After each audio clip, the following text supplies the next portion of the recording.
Takže tu je požiadavka vymeniť tieto hranaté žlaby, vodorovné, možno aj zvislé. Čiže oni sa dajú vybrať, lebo tuto je vlastne vidieť, že ten okap má taký mierny presah, čiže dá sa to odtiaľ vyhaknúť. Tento sme aj vyhakli von, aby sme mohli robiť izoláciu, čiže tu by bolo treba urobiť. Plus tu by sa to zaslepilo, lebo tuto to vlastne steká na túto strechu, čiže tam by sa to zaslepilo a zviedlo by sa to tam niekde na tej druhej strane alebo tu v rohu. To ešte treba doriešiť vlastne zvisle. Čo sa týka... Áno, že tuto vlastne by sa to nejak urobilo, to už záleží na pánovi klapiarovi.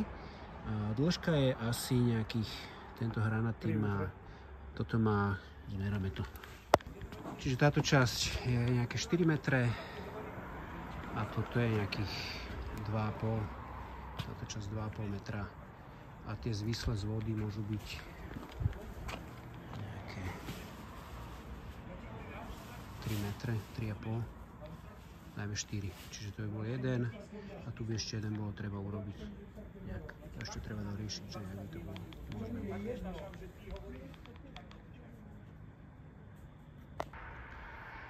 Takže je tu ešte požiadavka vlastne túto drevenú časť zakryť plechom. Aký tam chcete, nejaký farbený plech? Alebo... Ten istý. Ten istý. Čiže je z toho, že je on to, je? KJG. Aha, takže takýto plech, keď tam tá lištička, tak vlastne celé to drevo zakryť plechom, aby to netrebalo udržiavať, keď na to šľahá dážď. A je to zhruba nejakých 6. Čiže 4x6, čiže to je 24 metrov.